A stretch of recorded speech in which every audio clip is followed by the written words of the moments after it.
Oui, bah, bonjour à tous. Donc, nous sommes dans ces ateliers, le numéro 108, je crois, toujours dans Lettres et le Code et toujours dans le chapitre, la deuxième partie, la génétique du sujet.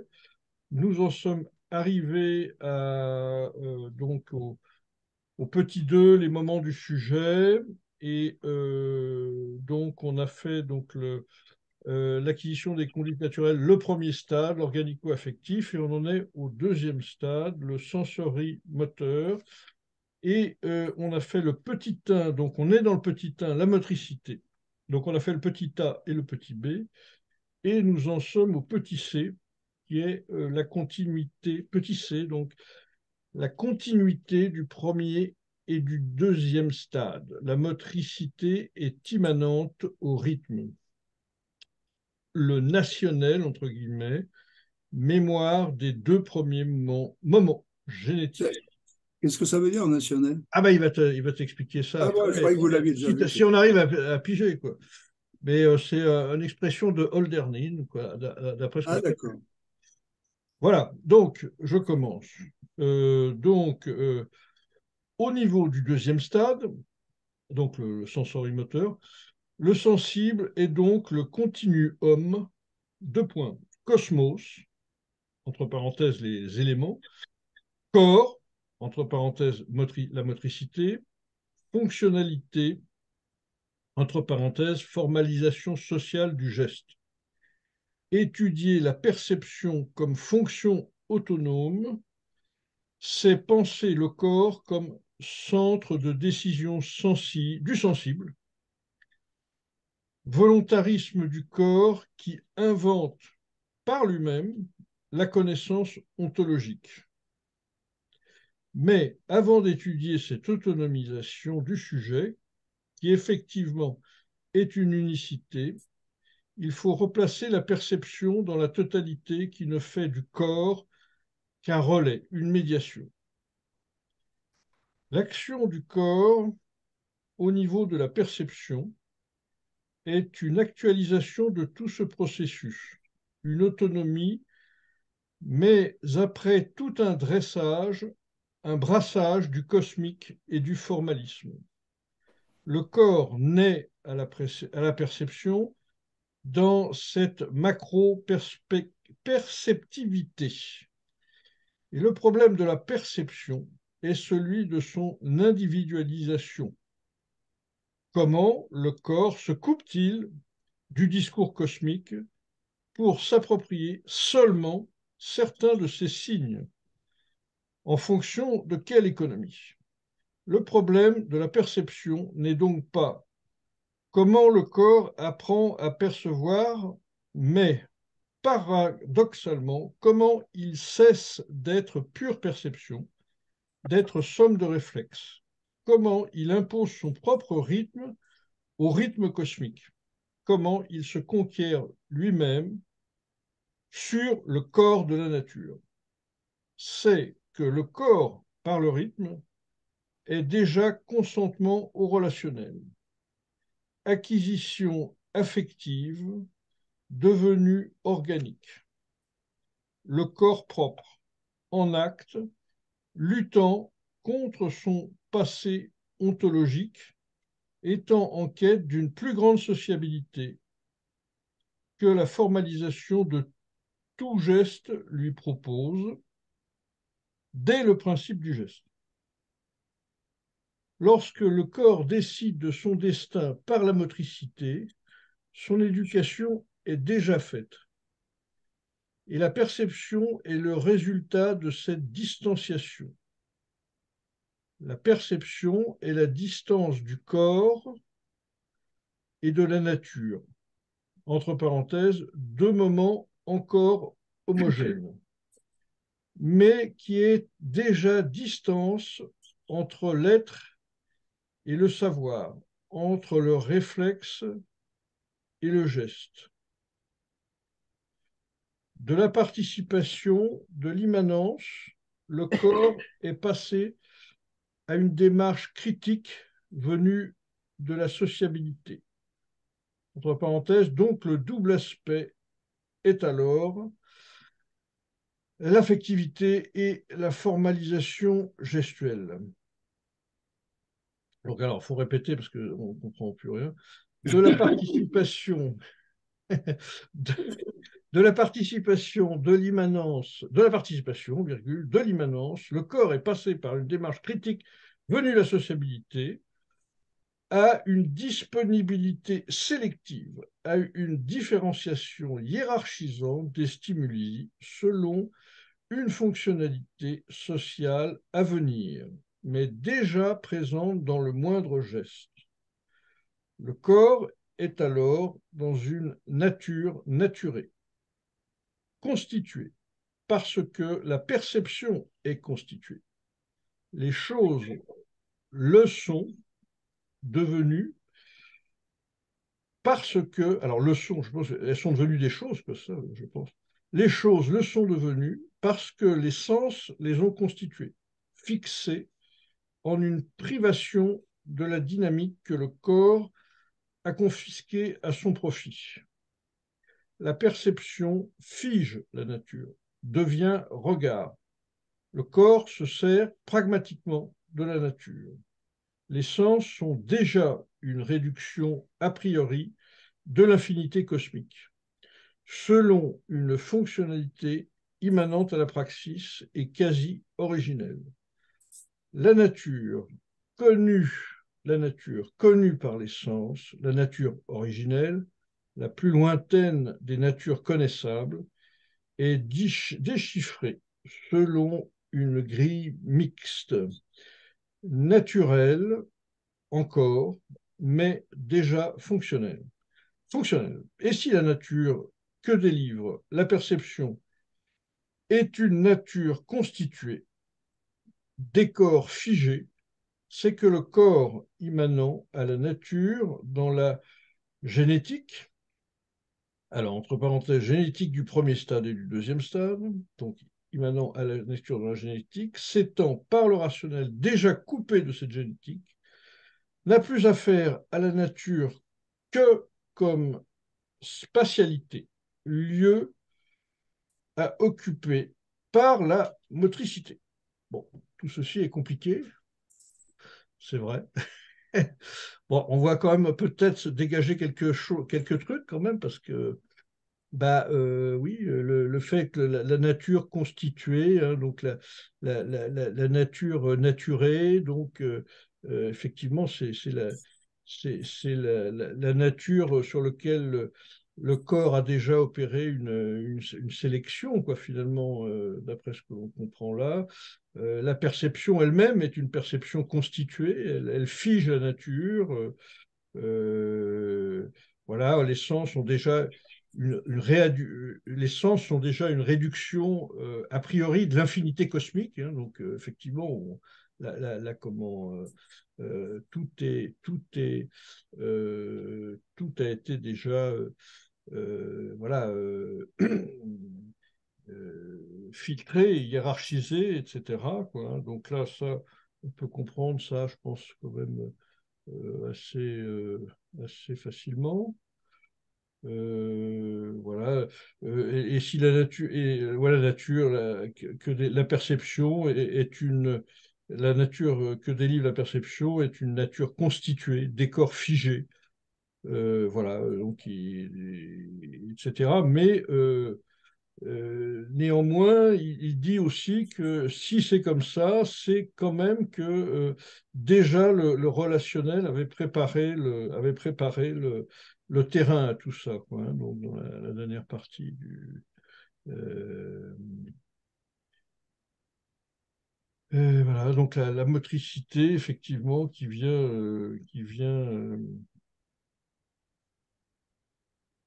voilà, donc c'est effectivement les éléments premiers, hein, donc le cosmos, le corps et la fonctionnalité, quoi. Donc il appelle ça le continuum. Et finalement, le corps est finalement au centre. Le corps, mais il associe le corps à la motricité, le cosmos aux éléments, et la fonctionnalité, bon, à la formalisation sociale du geste, quoi. Donc il dit que le corps, le corps invente par lui-même, quoi. Donc le corps, voilà, et effectivement, il part d'une table rase, hein, donc où là tout est à faire et tout est à faire à partir des briques de départ, quoi, hein.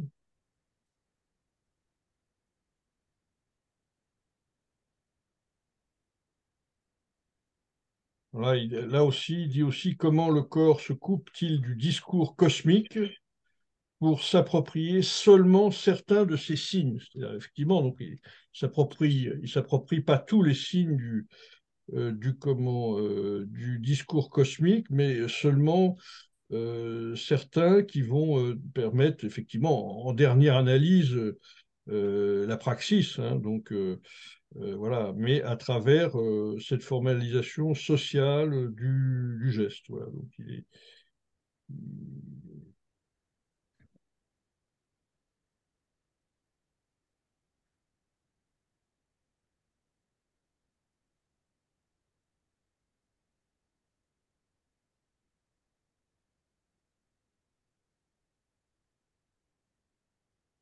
Ouais.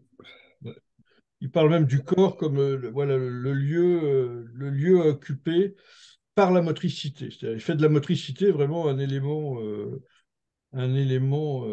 quand même central aussi, quoi, hein. Donc,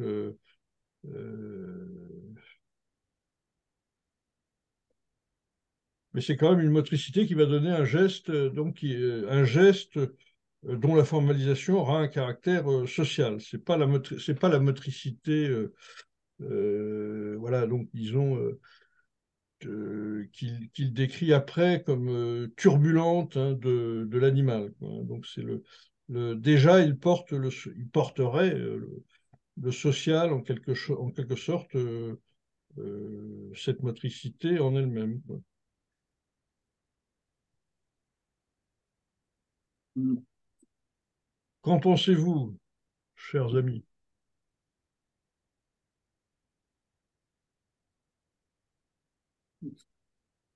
Moi, j'ai une référence, c'est Vallon. Alors, tout ça, ça me.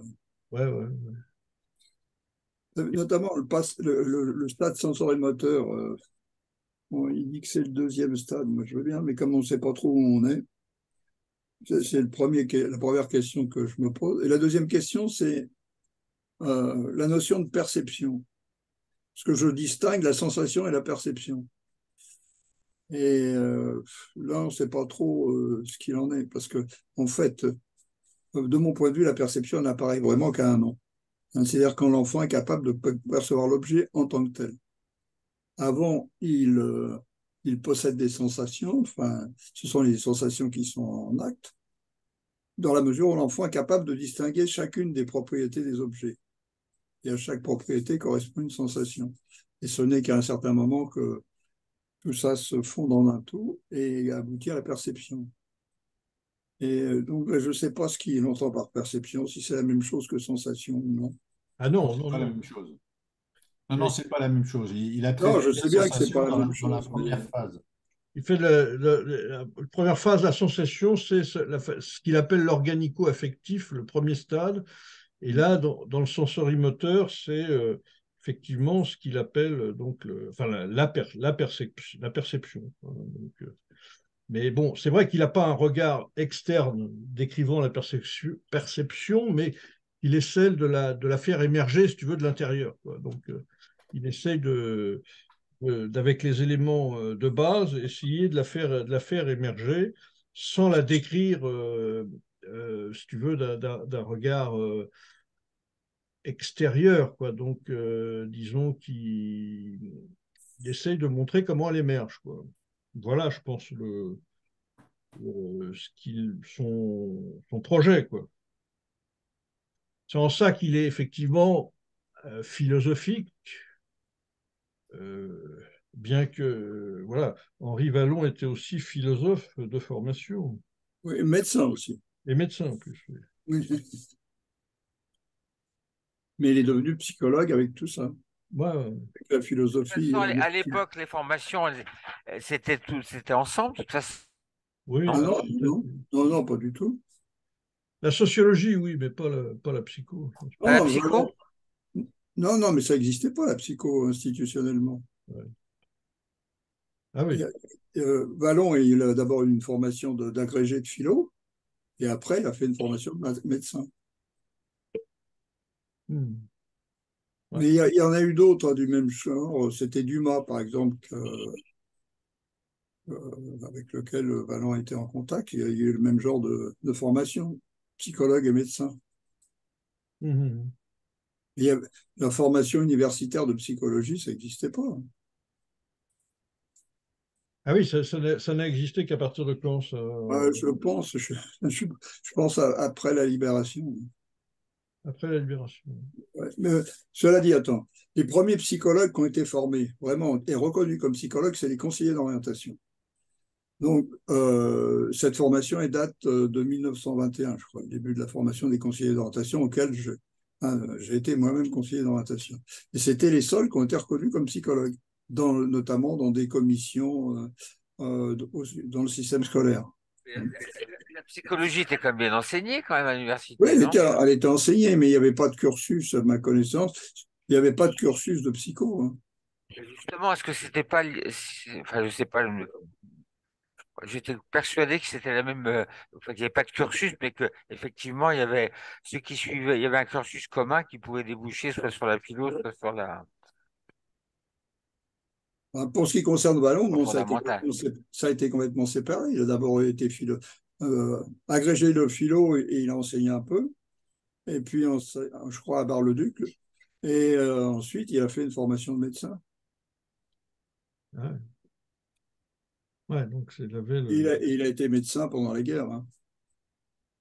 Il a soigné tous les traumatisés de la guerre, traumatisés physiques et psychiques. 14-18. Oui.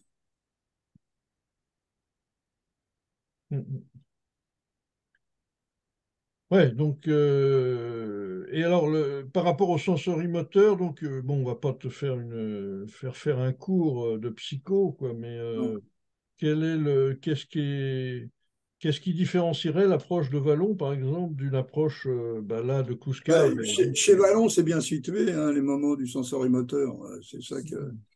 La succession des stades chez Vallon, c'est impulsif, hein, qui va à peu près jusqu'à 3 mois, hein, 3, 6 mois, parce que commence à partir de 3 mois le stade émotif. Et le coup de génie de Vallon et ce qu'il a apporté à la psychologie au développement de l'enfant, c'est l'émotion.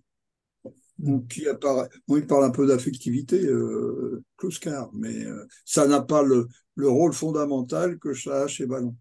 Parce que l'émotion, en fait, c'est elle qui permet le rapport avec l'entourage. ah bah, Et il en parle, si, Kouskar, il en oui, parle. bien sûr, mais ça n'a pas le.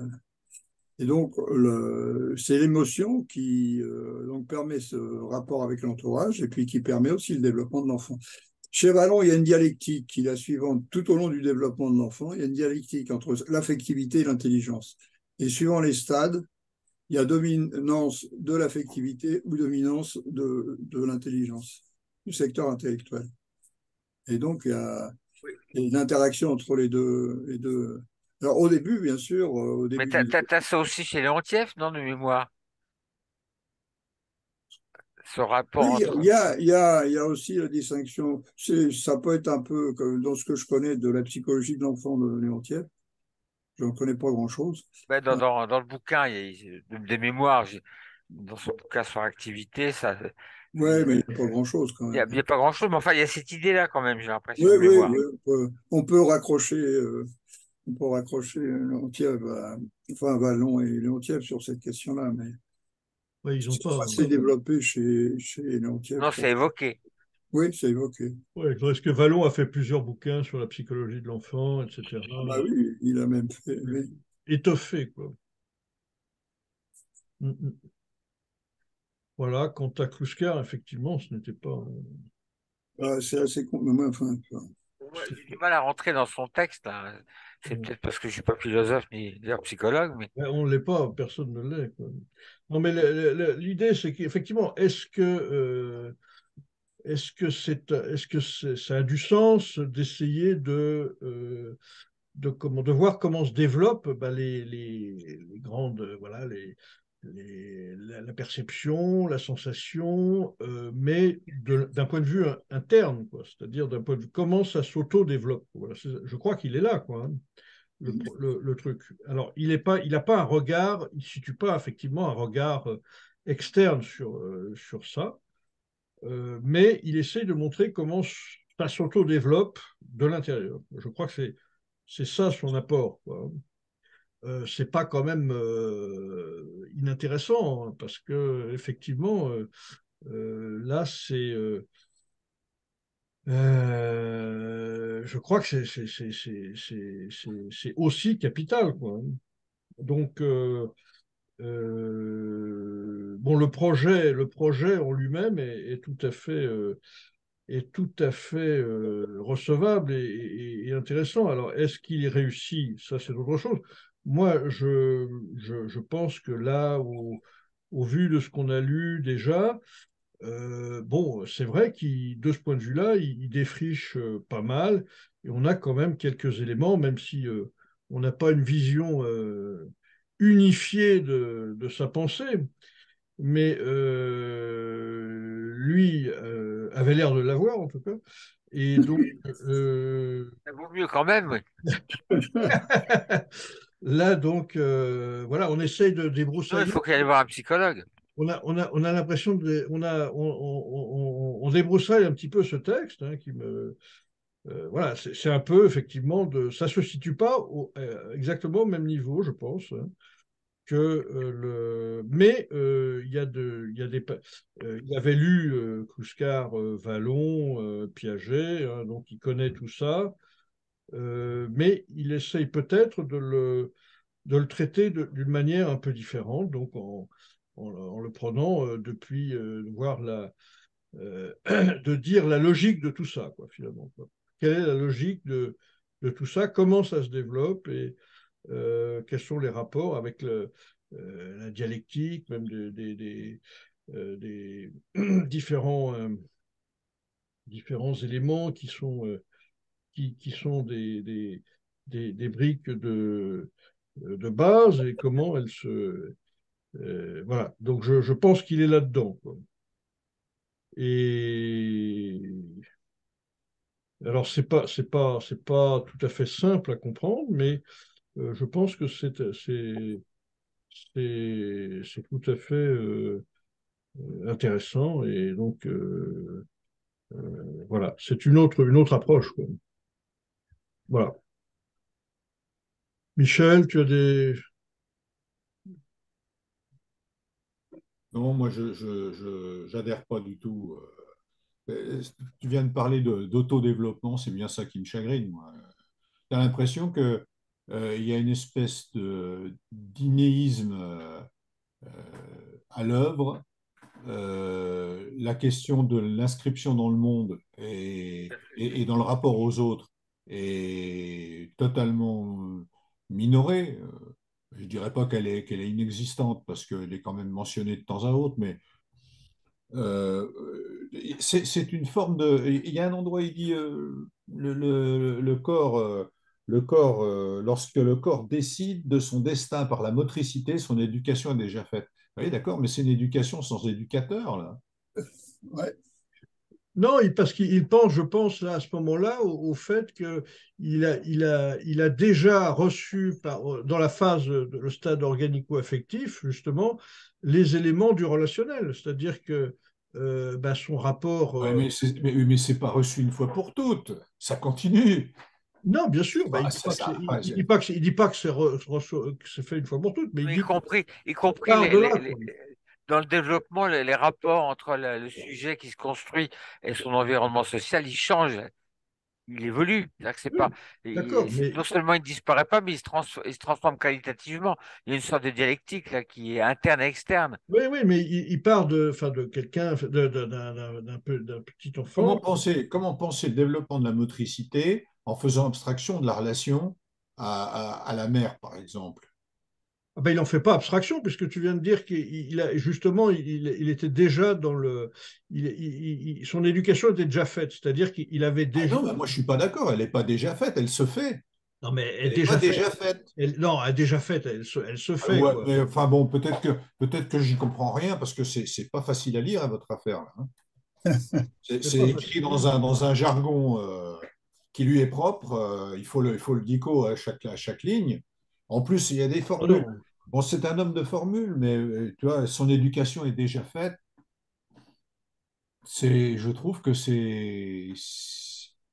à la limite, c'est plutôt, ça ferme plutôt comme formule, quoi. Non, il y a une Non, non, dialectique de la non, relation. je crois que ça ferme pas. Il y a une relation dialectique au monde qui joue un rôle absolument déterminant dans la construction du sujet. Et là, quand on suit ce magnifique schéma, on a l'impression bon, elle est là, quoi. Mais enfin, bon, c'est pas l'essentiel. L'essentiel, c'est le sujet qui construit son autonomie, sa liberté dans l'expérience du corps, d'abord, à ce stade. Mais il n'y a pas d'expérience du corps sans rapport à l'autre, sans rapport Mais social. Kouskar ne nie absolument pas ça, puisqu'il, Non, je ne te dis pas qu'il ne nie pas, il ne nie rien du tout, il affirme. non, Mais il a passé, dans ce qu'il affirme, il y a des choses qui sont absentes. Tu comprends? non, parce que pendant ce qu'on a lu du premier stade, c'est-à-dire organico-affectif, on a bien vu, si tu veux, qu'effectivement, le rôle du père et de la mère était central, tant et si bien qu'il donnait comme Non, non, non, non, non, non, le attends. pôle mère. La mère, il l'a traité auparavant, dans la partie d'avant, Oui, sous une forme tellement, à mon avis, hein, tellement schématique que. bah, il fait du pôle notamment mère-père, comment, bah,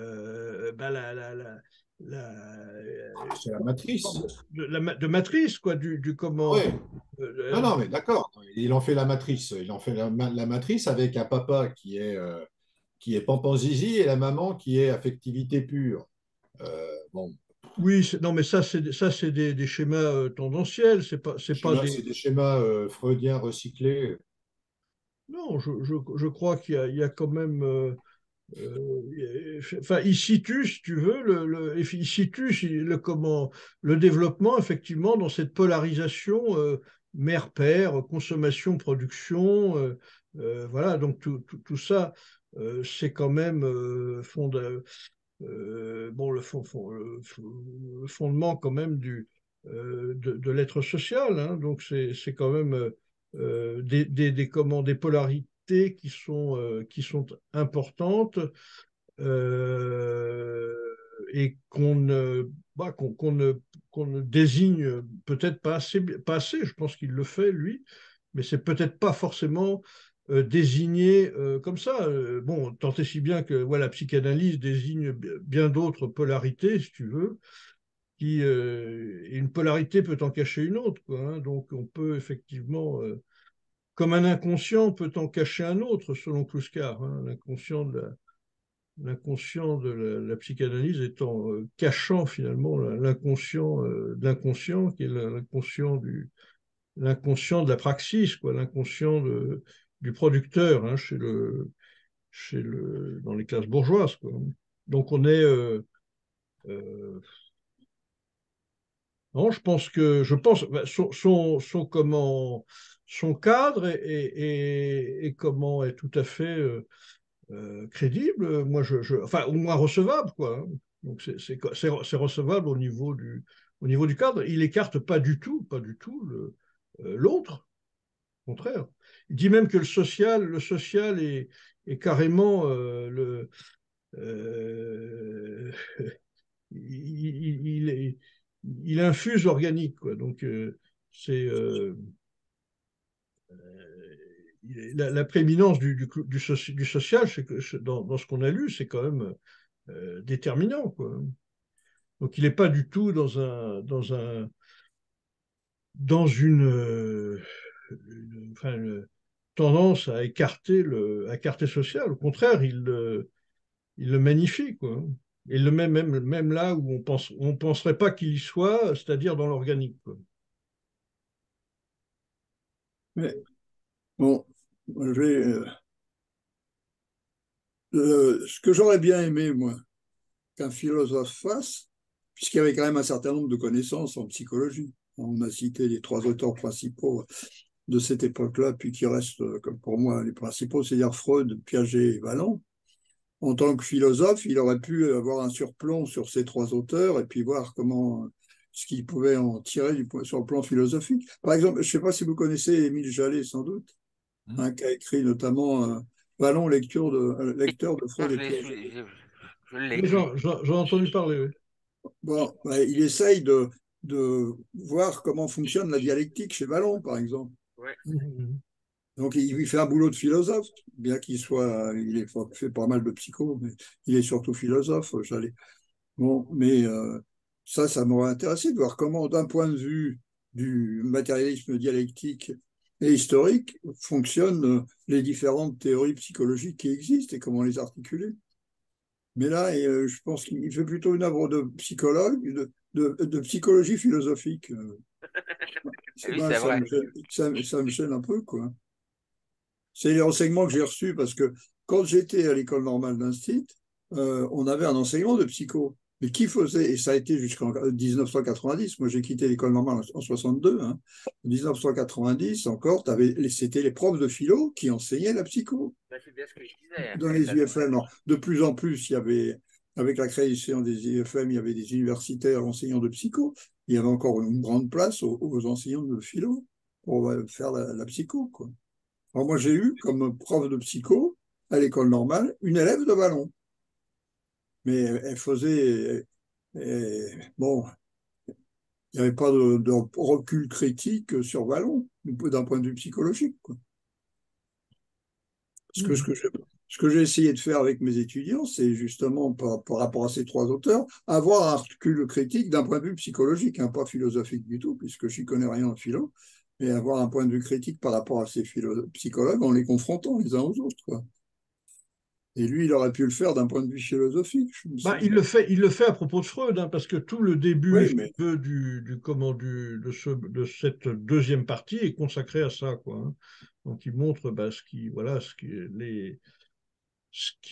qu'il voit en tant qu'avancée chez Freud et ce qu'il tente, lui, de dépasser, quoi, hein. Donc, effectivement, donc alors bon, par rapport à Vallon et puis Piaget, je pense pas qu'il ait été en confrontation avec Vallon, en tout cas, quoi, même avec Piaget, quoi. Je pense il acte effectivement ses avancées psychologiques, scientifiques.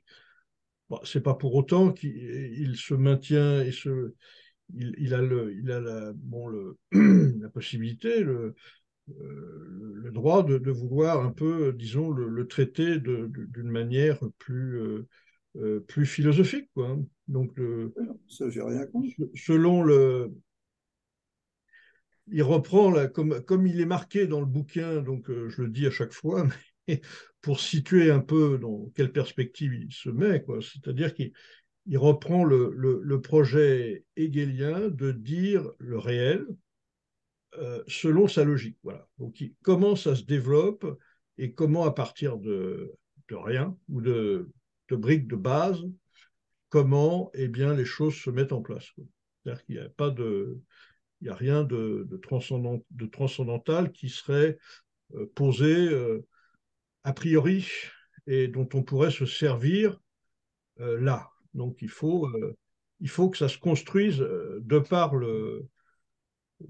la base, quoi. Donc c'est vrai que c'est un peu déroutant, mais je pense que ça vaut le coup, quoi, parce que c'est euh, c'est une autre approche, hein. Non, D'ailleurs, mais si tu veux, là, on va publier un bouquin là, sur les philosophes soviétiques, hein, donc qui étaient contemporain de Léontiev et Vygotsky, enfin avec 10 ans d'écart, bah, là aussi, c'est un peu pareil, si tu veux. Ça ne retire rien au travail de Léontiev et des autres psychologues, mais il se pose pas les mêmes questions, quoi, hein. C'est-à-dire que voilà, il est dit notamment dans ce bouquin qu'effectivement, pour eux, c'est l'élucidation de la relation sujet-objet. Ah, c'est pas rien quand même, hein. Ah, Parce mais que ça, c'est philosophique, ça. si on dit, voilà, la relation sujet-objet existe depuis de tout temps, on ne se pose pas de questions dessus, quoi. Voilà. Donc, non, eux disent élucidation de la relation sujet-objet par la catégorie logique de l'activité. Voilà.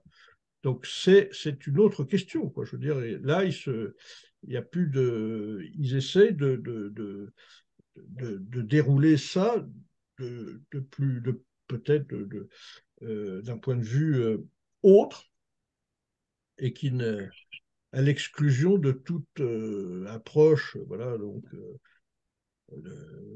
voilà, qui introduirait un résidu, comme ils disent, comme dit Kluskar, un résidu transcendantal, c'est-à-dire qui viendrait dire, désigner les choses de manière voilà, dans voilà, qui viendrait prononcer sur les choses en sortant de je ne sais où, quoi. C'est ça le truc, quoi. C'est que effectivement, on peut, voilà, c'est qu'est-ce que la perception, qu'est-ce que la sensation d'un point de vue philosophique. Donc c'est vrai qu'il s'écarte un petit peu de la psycho, quoi. Ce qui ne retire rien au gigantesque travail de Vallon, de Piaget, de Leontief, etc. Mais je pense qu'il y a une, comment, une cohabitation possible des deux. D'ailleurs, Leontief et Ilienko étaient tout à fait liés, hein. Donc c'est dit dans le bouquin que l'on va publier, hein. Donc, C'est quand que ça paraît? comment? Ton bouquin, il sort quand? Oh, bah, ces prochaines semaines, là. Donc ça s'appellera l'essence pratique de l'homme et donc c'est sous-titré l'approche par l'activité dans la philosophie tardive soviétique. Et tu t'aperçois qu'il y a il y a une myriade de philosophes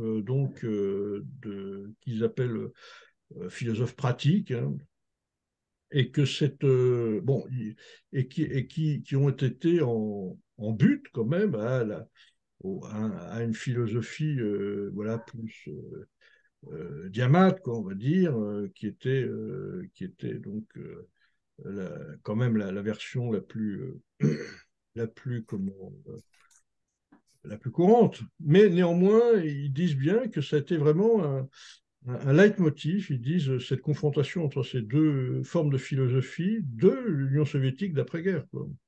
Et comme quoi, il y avait quand même de la cohabitation possible, malgré ce qu'on peut dire, en Union soviétique pour des philosophies qui s'écartent du dogme, du canon, voilà, donc du, du canon philosophique du diamètre, quoi. Donc,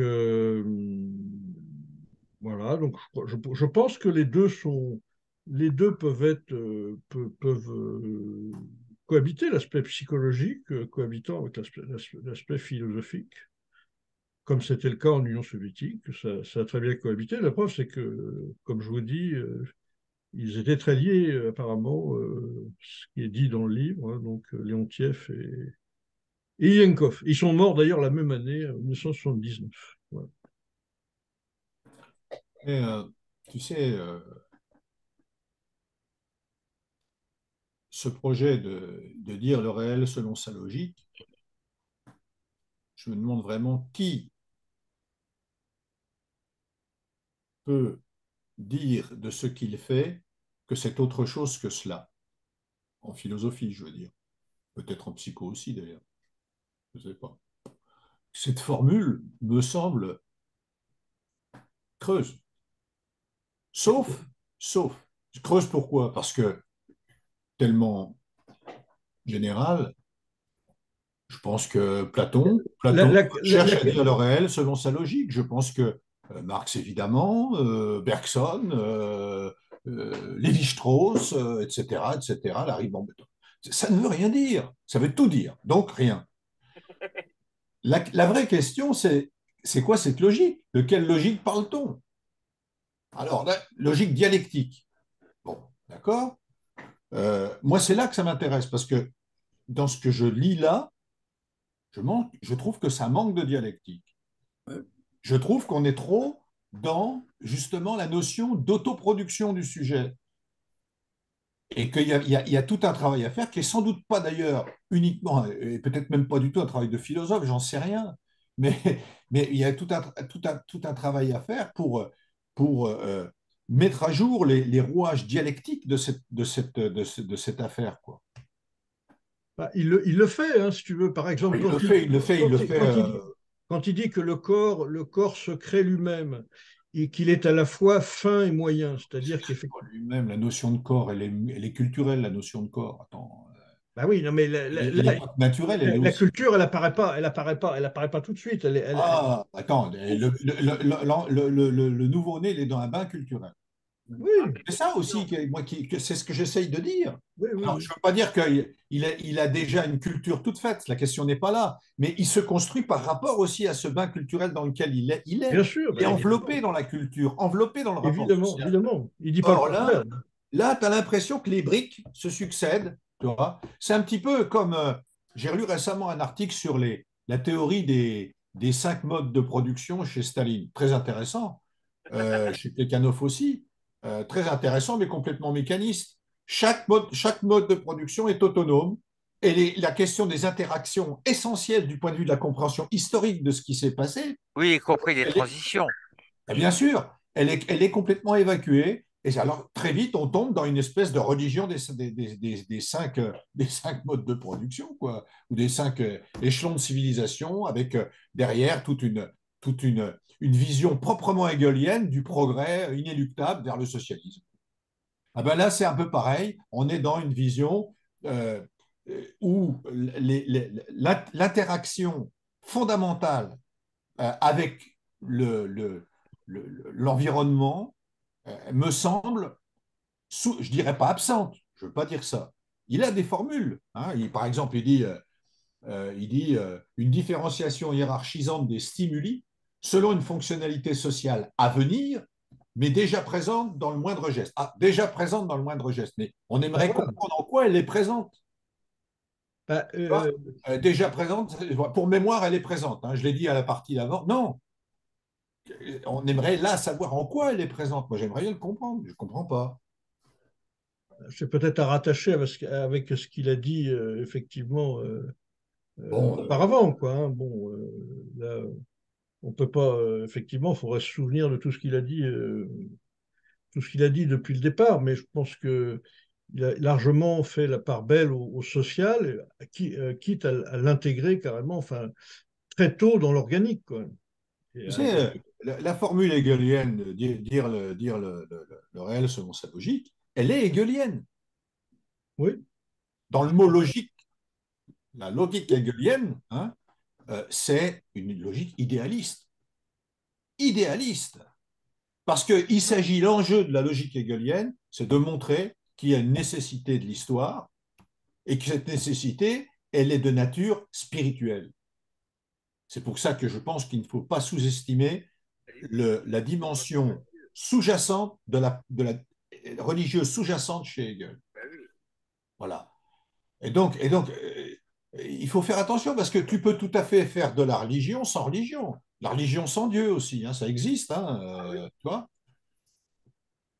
Et je vous renvoie à un bouquin que j'ai lu il y a fort longtemps, mais qui m'avait semblé intéressant, qui était un bouquin de Pelletier et Gobelot, qui était paru aux éditions sociales sur la notion de civilisation, l'histoire des civilisations. Ça devait être matérialisme historique et histoire des civilisations, le titre, un truc comme ça. C'était un bouquin intéressant où il montrait comment un marxisme alors, bon, il y avait la critique de Staline et de Plekhanov, mais ça allait bien au-delà, y compris dans le marxisme contemporain de l'époque, cette notion de logique, de nécessitarisme logique, continuait à agir. Alors qu'après cette époque, la grande époque du diamate, on cherchait à introduire la notion comment dire, de relativité des civilisations et de reconnaître l'identité civilisationnelle de l'Asie, de machin, truc. Mais il y avait tout ce débat sur le mode de production asiatique à l'époque. Hein. Bon. Et Gobelot, ce qu'il écrivait, c'était surtout Gobelot qui avait écrit dans ce bouquin-là, il écrivait des choses intéressantes. Il disait euh, tout ça repose sur l'ignorance ou l'insuffisance de prise en compte, exactement, des interrelations et des modes d'interrelation entre civilisations, et cela depuis l'entrée dans la période historique. Il mettait en évidence le lien qui a pu exister et les passerelles qui ont pu exister entre, par exemple, l'Europe antique et puis la Chine via l'Inde, etc. Enfin, je pense que ça c'est quelque chose. Et alors, il essayait de trouver des concepts qui permettent de rendre compte, non pas comme d'un simple fait, mais comment dire, un enjeu de compréhension de ces interrelations, hein, avec la notion de relation horizontale et verticale, la notion de développement en profondeur et de développement en périmètre, etc.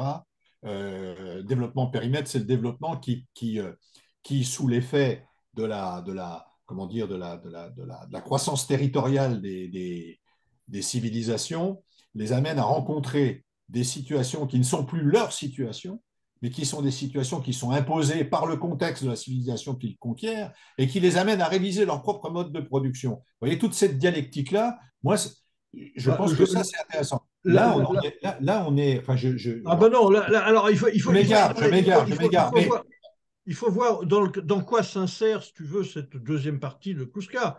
Elle s'insère complètement dans ce que tu dis, c'est-à-dire que qu'est-ce que fait Kouska à travers ce bouquin, Les Traits Codes, sinon de montrer les liens entre les passages entre l'Antiquité et le Moyen-Âge, et le Moyen-Âge et le monde moderne. Donc il est c'est au cœur de sa problématique, quoi. Et quand tu parles de la logique de production, elle est au cœur de sa problématique. C'est la logique de production à l'œuvre, si tu veux, au Moyen Âge qu'il décrit, et comment effectivement ça va comment conduire à voilà, une restructuration donc par les forces voilà, qui apparaissent, les forces productives qui apparaissent une fois qu'il y a eu la déforestation et le défrichage de l'ensemble du territoire, et que des populations surnuméraires sont dans les bourgs, etc. Comment tout ça va s'agencer, quoi. Donc là, on est bien au cœur de ça. Et comment cette seconde partie, elle s'insère absolument dans cet ensemble, hein. Donc, d'ailleurs, je crois que le titre du bouquin, le sous-titre, c'est le procès de production d'un ensemble très capitaliste. Donc, la logique de la production, elle est complètement là chez Kouska, quoi. Bon, elle est tellement là qu'il la décrit aussi à l'œuvre, donc dans la génétique du sujet, quoi. Donc, elle est tellement présente, si tu veux, que elle est, voilà, il n'est pas pour rien qu'il dit la praxis est la mesure de toute chose, quoi. Donc, il est complètement là-dedans, quoi. Donc, il le prend. Ben ouais, il va jusqu'au bout, quoi, de l'analyse, quoi, là. La- il décrit comment l'activité, effectivement, vient mettre en forme aussi le sujet, quoi. Mettre en forme, voilà, donc c'est le but. Bon, déjà, la génétique, voilà, la génétique du sujet. Comment le sujet, finalement, qui est pas un truc qui tombe du ciel de manière transcendantale, mais ça, euh, ça fait partie de la première critique qu'il fait au début de cette seconde partie, hein. Mais il dit d'ailleurs que Freud, là, ne tombait pas dans ce panneau, quoi. Et qui est justement le fait de montrer l'historicité du sujet, il lui reconnaît déjà voilà, ce progrès par rapport comment, à la philosophie antérieure, quoi. Donc, non, je crois que là, le fait est que on est pleinement dans l'histoire et ce livre s'insère dans l'histoire, mais il fait pas non plus l'impasse sur le sujet, quoi. Donc c'est pas une. Oui, mais quand tu dis on est dans l'histoire, mais n'empêche qu'il y a le terme de nature qui revient plusieurs fois. Ah bah Et oui, moi, je ne oui, vois pas en oui. quoi l'enfant il est en contact avec la nature. Sauf que, bien sûr, à la naissance, chez lui, il y a des phénomènes naturels, comme par exemple les réflexes, hein. Mais pour le reste, il est en rapport avec la société. Il est pas. Il parle de nature, il parle là de nature naturée, nature constituée. C'est-à-dire, c'est pas la nature, c'est pas la nature donc des écolos là, hein. Donc Non, non. c'est une nature déjà constituée donc et qui justement cette nature, elle a déjà sélectionné des éléments qui se retrouvent dans la perception qui elle-même est constituée, quoi. Bon, je sais pas, tu vas pas tu vas pas percevoir les UV, quoi. Bon, parce que après tout, tu n'en as pas besoin, quoi. Y a déjà un champ sélectif qui a été opéré là, dans la perception, quoi. Elle n'est pas une perception en soi comme ça, quoi. C'est tout ça c'est tout ça qui se construit ensemble à ce moment-là, quoi. J'ai l'impression que c'est ça qu'il dit là, c'est que finalement, les choses, il y a rien qui arrive de manière transcendantale, si tu veux, comme étant quelque chose de posé, qui viendrait donc prononcer sur les choses, voilà, de manière formelle, quoi. Mais Dans ça, il y a une phrase là, par exemple. La perception est la distance du corps et de la nature. Ah bah, c'est pas du corps et de la nature, c'est du corps et des objets ou du corps et de la mer. Mais il n'y a pas, il y a rien de naturel autour de l'enfant. ben, non, non, mais il dit pas, c'est une nature déjà, effectivement, donc sur lequel il a été opéré une sélection, quoi, hein. Donc c'est pas une sélection d'ordre social, quoi. La nature, c'est pas une nature en soi, hein. Donc il parle de continuum, corps, cosmos. Donc il ne parle pas de nature, cosmos, donc les éléments, le corps. Alors il est ce qu'il associe au corps, c'est la motricité, quoi. Donc, Non, mais comment dire, le glissement emphatique de Kluskar. Il veut absolument situer l'émergence du sujet dans une sorte de confrontation au cosmos. Il emploie le mot cosmos. Alors ça, c'est vraiment le type même de réflexe ou de tic de philosophe, ça. Non.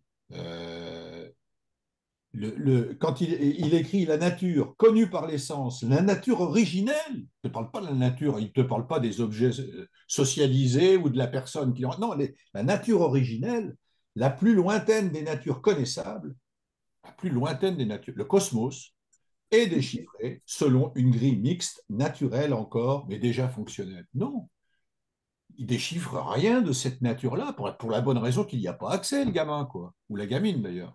Le problème doit être à peu près le même pour les deux. oui, ben là, je pense pas quand il parle de cosmos, il pense pas forcément que le gosse, il a un télescope dans l'œil et puis qu'il regarde Jupiter Non, je ne te parle pas et de ce Terre. cosmos-là, je te parle du cosmos ontologique, Le projet Voilà, Kluskar, bah, il est toute entouré. l'œuvre de Kluskar, toute l'œuvre de Kluskar tourne autour de l'ontologie. C'est un type très travaillé par les problématiques d'ontologie. Et on retrouve bien ça là. Ça, Bien sûr, mais c'est de l'ontologie sociale, quoi. c'est un mec terrible. Il essaye de penser l'ontologie sans Dieu. Ah En oui, tout c'est cas, ça. a Tu as priori, on raison, peut le Michel. penser.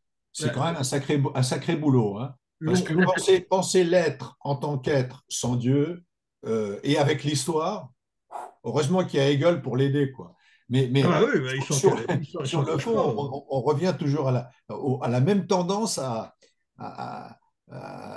comment dire, à radicaliser le rapport sujet-objet au lieu de l'historiciser et de le socialiser. Bah, si, il le fait, puisqu'il est comme les philosophes soviétiques, finalement. Il cherche à élucider justement cette relation sujet-objet. Il le fait par la catégorie logique de l'activité, quoi. Donc ça, on a le droit de faire ça. Ou alors, faut dire qu'on n'a pas le droit. Non seulement on a le droit, non seulement on a le droit, mais ça devrait être Faux. remboursé par la sécurité sociale. Ça devrait être remboursé par la sécurité Ah sociale. oui, Et ah ça oui. fait de scènes, ça fait. Alors bon, alors effectivement, quand on dit cette problématique-là, finalement, voilà, de l'opposition du diamate avec cette philosophie, on va dire, de l'activité, philosophie de la praxis, etc. Bon, c'était quand même, d'après ce que j'ai lu dans ce bouquin et ce que l'on méconnaît totalement, en Occident, c'était le leitmotiv de la philosophie des confrontations dans la philosophie d'après-guerre en Union soviétique. Là, il n'y avait pas que Kluskar, quoi. Il y avait, euh, il y avait Oui, 30 philosophes, ou 40, ou 50, j'en sais rien. Donc, ça faisait débat, si tu veux. Je pense que ça a sa place ou alors on se coupe, on ne veut pas du tout parler de la relation non, moi j'ai pas dit sujet-objet. que ça n'avait pas sa place. Hein. Pas Non, dit que ça mais n'avait à pas ce sa place. moment-là, si on dit, bon, d'accord, on s'interdit de parler de la relation sujet-objet. Ah non, mais moi je m'en non, non, non, je suis loin de là. Non, non, mais donc, Non, si on en non, mais parle, si on en parle, c'est pour alors, l'élucider. je Si on précise. l'élucide, il faut en parler en vrai matérialiste, je pense. Ah oui, En vrai justement, tiens, ça matérialiste, c'est une très en bonne vrai, formule. en vrai matérialiste, eh ben, En vrai matérialiste. Il faut en parler en matérialiste. Déjà, ça oui, sera pas mal. oui, déjà, mais à mon avis, un matérialiste qui voit les choses de manière, comme ils disent dans ce bouquin, somatique, c'est-à-dire par le corps uniquement, le corps sujet, etc. Donc, ils introduisent un biais. Ils ne font pas du véritable matérialisme. Je pense que le matérialisme, il faut introduire la notion Ouais. d'activité, de praxis, quoi. Bon. Ou alors, quel sens a la relation sujet-objet sans praxis? Voilà. Quel sens ça aurait, si tu veux, de parler de sujet-objet s'il n'y avait pas d'activité? Ça n'aurait pas de sens, quoi. Mais quand même, chez Vallon, on retrouve cette question-là du rapport Tant mieux, du sujet, tant et mieux. notamment par l'activité. Et c'est pas pour rien qu'il y a un de ces bouquins qui s'appelle De l'acte à la Ah pensée. bah oui, ah oui, mais celui-là, il faudrait qu'on le réédite, d'ailleurs. Mais bon, C'est là qu'il fait ça, qui se farcit Piaget et que Piaget ne s'en remet pas d'ailleurs. ouais, ouais. Bah, de toute façon, moi, je crois, si tu veux, que ces bouquins-là, Kluskar les avait lus, de l'acte à la pensée, et peut-être que ça l'a poussé à explorer certaines pistes, mais d'un point de vue philosophique, quoi. Et dans la lignée, effectivement, de ceux qui connaissaient, puisqu'ils connaissaient pas on connaissait pas les philosophes soviétiques de l'activité. En France, on les connaît toujours pas d'ailleurs. Tu demandes à un étudiant de philosophie qui sait Ilienkov, qui étaient ces autres auteurs, il ne sait pas. Déjà, tu as vu avec Léontiev, c'est pas brillant, quoi. Donc, parmi les étudiants en psychologie, alors par rapport à tous ceux-là qui étaient des profs des philosophes, c'est absolument inconnu, quoi. Donc, voilà, donc Oscar, il fait ce job dans une grande solitude, d'ailleurs, hein, finalement. Oui, mais justement, il aurait pu, par exemple, critiquer les manques qui existaient chez Vallon de ce point de vue-là. Bon, à mon avis, je pense qu'il n'y avait pas de manque pour Oscar chez Vallon, quoi. il le faisait d'un point de vue psychologique, plus que peut-être ontologique, Vallon. Quoique, il faudrait encore. Ah, il était philosophe et de temps en Il était temps, philosophe, oui. il a fait des réflexions sur la dialectique Ben oui, Oui. oui, en tant que philosophe. oui. Mais je pense aussi que là, par exemple, Ilienkov a fait un bouquin qui s'appelle Logique dialectique. Donc la logique, elle n'est pas forcément réifiante, et bien au contraire, quoi. Ça peut être une logique qui fait intervenir la dialectique, quoi. Donc c'est C'est pas nouveau, ça. c'est pas figer les choses que de parler de logique, hein. Alors Mais pas de logique ça, c'est le formelle. bouquin de Lefebvre, logique formelle, logique dialectique. Ah oui, il a fait un bouquin qui s'appelle comme ça. Bah oui. Ah oui, oui, c'est même un bouquin important dans l'apport de Lefebvre. Ah ben, tu vois, tu me l'apprends là, parce que je ne savais pas. Je regarderai ce qu'il ce qu'il en est. Et il n'est pas réédité. Il n'est pas réédité. Et la Je crois troisième je crois édition qu'il a date, été réédité il y a j'ai les quelques yeux, années. ça date de, c'est le 1 OZS, donc c'est déjà ancien, hein. 82. Je crois qu'il a été réédité depuis, hein. Je pense, oui, normalement, oui, oui. Je note logique formelle, Voilà. logique dialectique. Peut-être que ça a été réédité. Je regarde, tiens, je jette juste un œil. Et le faire.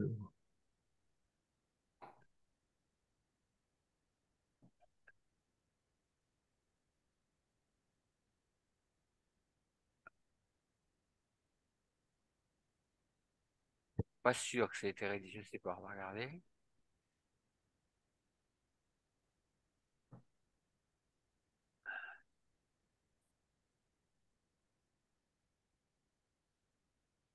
Non, c'est pas sûr. Non? Non, parce que là, je regarde. Enfin, ne bouge pas, je jette un petit coup d'œil, là. On va En tout regarder cas, ça. ou alors il y a eu un projet de réédition qui n'a pas abouti, c'est possible. Il me semble que c'était, comment il s'appelle déjà le... S, Rémi S. Non, non, non, non, non. Peut-être que S était dans le coup, mais c'était, comment il s'appelait le gars qui animait à la revue La Somme et le Reste, là. Jérôme Skalski, c'est ça? Exberg, un nom comme ça, c'est ça, oui. Comment? Oui, Arnaud, je sais pas, non, je sais plus comment, oui, Non, t'as raison. Jérôme quelque chose. Jérôme, Jérôme Skalski, c'est pas ça, un nom comme ça? Non, ouais, un nom comme ça, oui, c'est un nom, oui. Ouais. Je pense qu'il y a eu au moins un projet de le faire, mais peut-être que ça s'est pas fait, hein. Ouais, il faudrait regarder, ça pourrait être intéressant à Alors rééditer. là, on pourrait demander à Lefebvre on pourrait demander à Lefebvre de faire un. Ah non, il est mort. Enfin, Oui. pour ressusciter les morts. Demandez à Catherine Régulier ce qu'elle en pense. Elle est encore vivante, Catherine Régulier, au A fait? priori, oui. Ouais, elle doit C'était plus son être toute jeune, épouse. hein. C'était son épouse, c'est ça. C'est son épouse de fin de vie, ouais, ouais. D'accord. Elle l'avait piqué à la fête de l'humain une année et puis elle l'a mis sous sa coupe. Ah, attention, ne disons pas de mal de. Non, non, non, non, mais Pas si je le dis, c'est enregistré. parce que ça, non, si je le dis, c'est parce que, y compris, ça a été dit un peu comme ça par Ah, les protagonistes. Donc, je l'ai pas, ouais. j'ai rien inventé. Non, non, tout à fait. Mais voilà, bah écoutez, non, c'est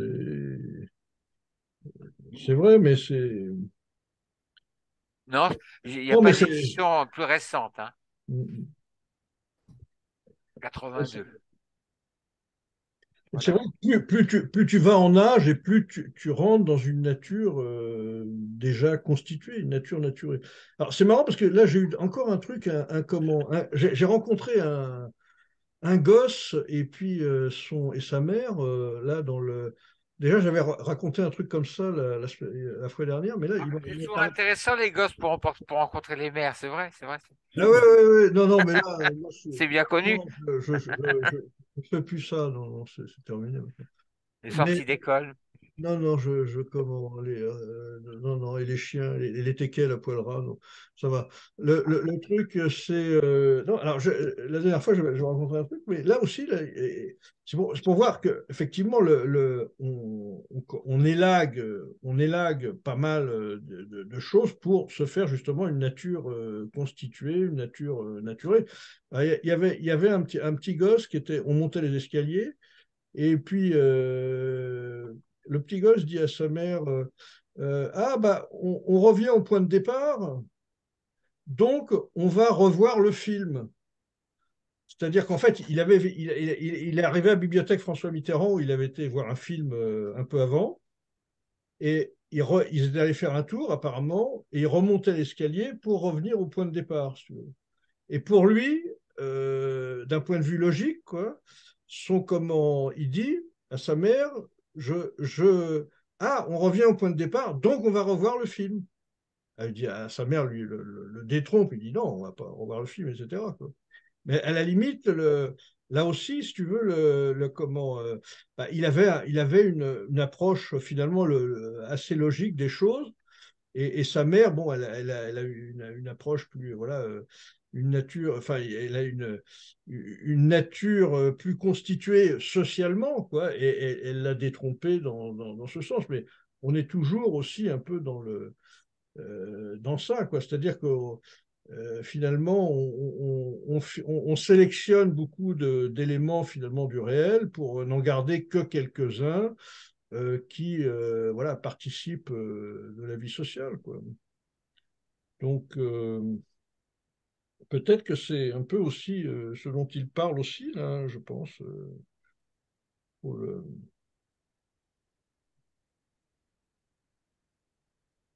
Voilà. Est-ce qu'on prolonge un peu la lecture, un petit peu? Ou est-ce que on va mettre un peu de... On prolonge le débat contradictoire?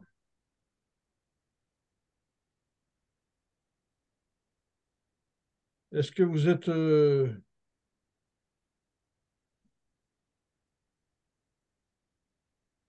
Je continue donc?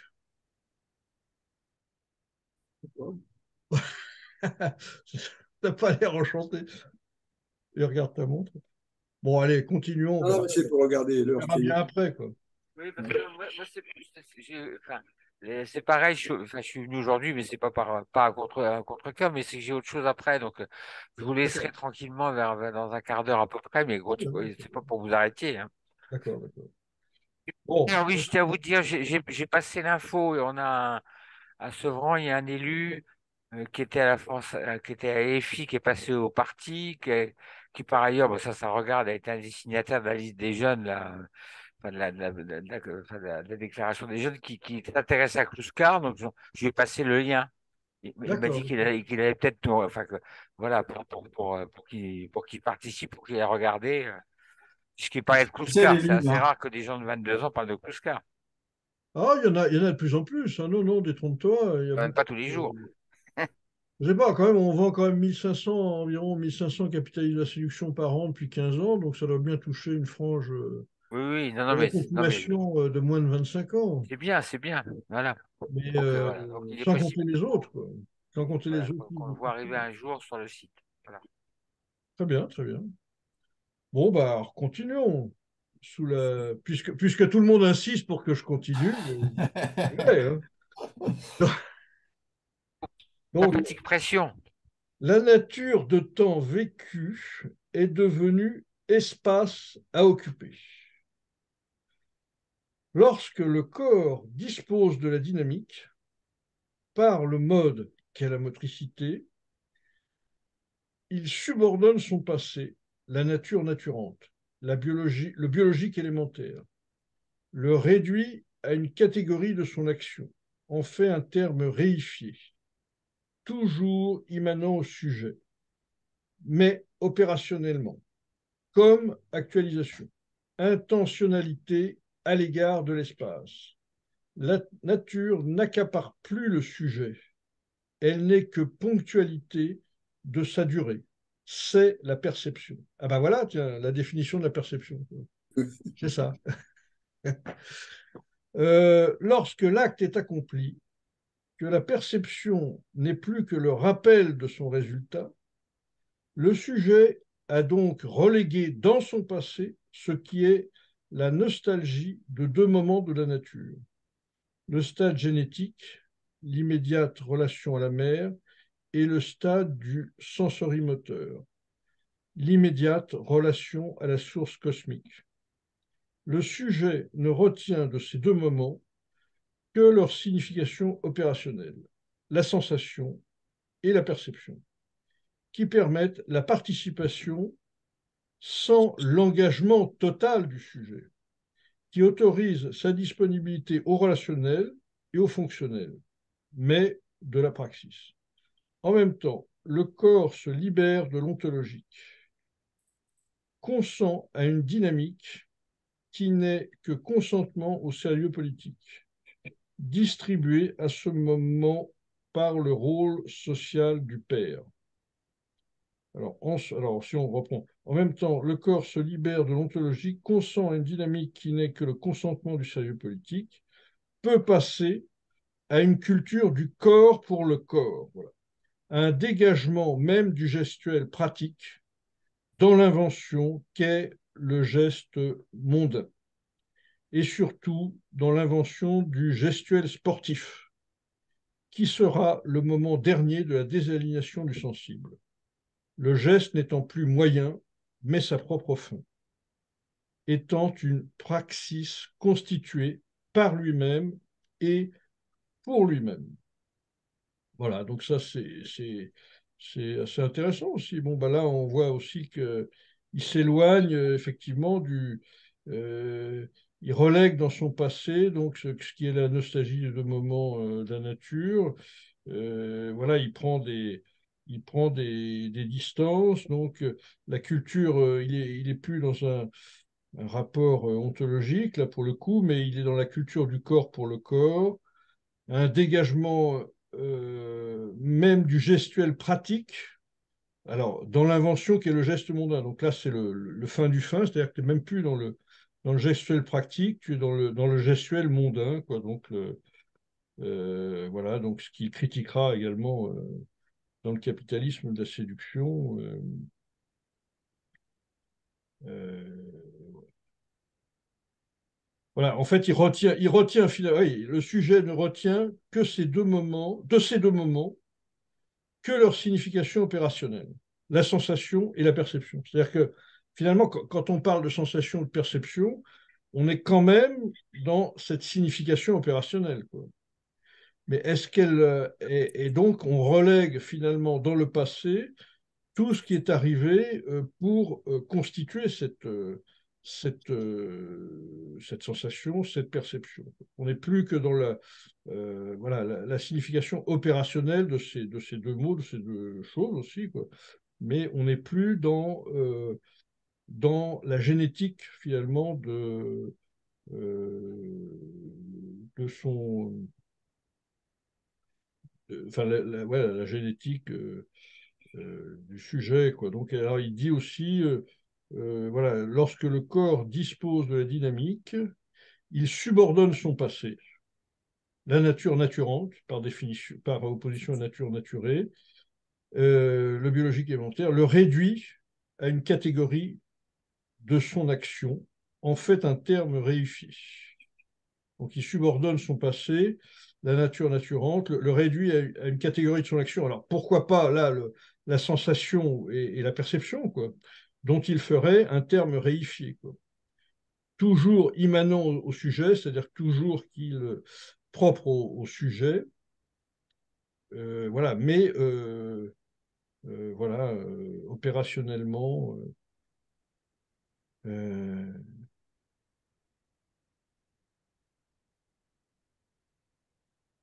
alors il dit aussi la nature n'accapare plus la nature n'accapare plus le sujet, elle n'est que ponctualité de sa durée. C'est la perception. Donc on est déjà dans une perception finalement qui s'est constituée là. Si la nature n'accapare plus n'accapare plus le sujet, donc il y a déjà eu la sélection dont il a parlé plus haut, à mon avis, quoi.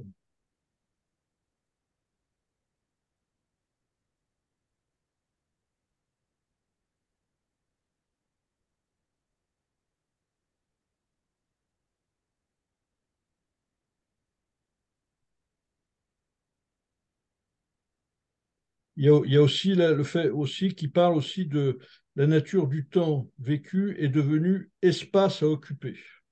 Je pense que l'espace devenu espace à occuper, c'est finalement la motricité, quoi. Quand il parle aussi la ligne d'avant, dedans, il n'a plus affaire à la nature que comme spatialité, lieu à occuper par la motricité, quoi.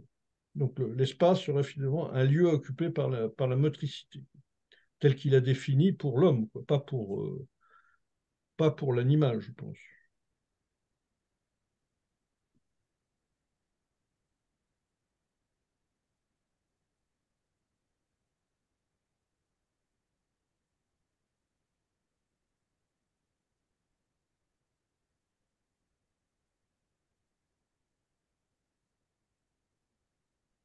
Voilà, et puis il magnifie le gestuel sportif qui, lui, donc on sait qu'il était très sportif, Kouska, donc n'étant plus moyen, finalement, le geste sportif n'est plus moyen, mais sa propre fin, quoi. C'est une praxis constituée par lui-même et pour lui-même, quoi. Le geste sportif. Le geste sportif. Ouais. Alors là, Il oppose. il y aurait beaucoup à dire. Ah oui, Non, mais parce qu'il faut d'abord savoir ce qu'il entend par sport. ah, bah écoute, il était athlète, il a fini deuxième, je crois. Il a failli finir premier aux 100 mètres aux Jeux Olympiques de Midi-Pyrénées. Mais il s'est cassé la gueule à 10 mètres avant la fin. C'est le geste de l'athlète. Oui, non, mais d'accord, mais déjà, se parler de désignation dans le cadre du sport, ça me pose un problème. Bernard Jeu qui a écrit des choses là-dessus. Des Comment? annulations du geste. Il y a Bernard Jeu qui a écrit sur le sport et les nations. Oui, oui, oui. Michel en sait quelque chose. Oui, oui, oui. Il a écrit aussi sur la philosophie soviétique, je crois. Ah oui, Et oui. bon, Ouais. Ah oui, non, le sport, c'est le geste praxis C'est la- constitué le geste sportif, donc praxis constitué par lui-même, pour lui-même. Voilà.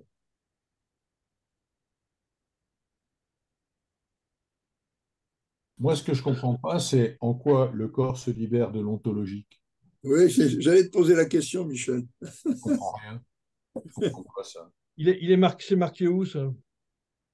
En Ben, même temps, au milieu du paragraphe, en même temps, le oui, corps oui. se libère de l'ontologique. Consent une dynamique qui n'est que consentement au sérieux politique.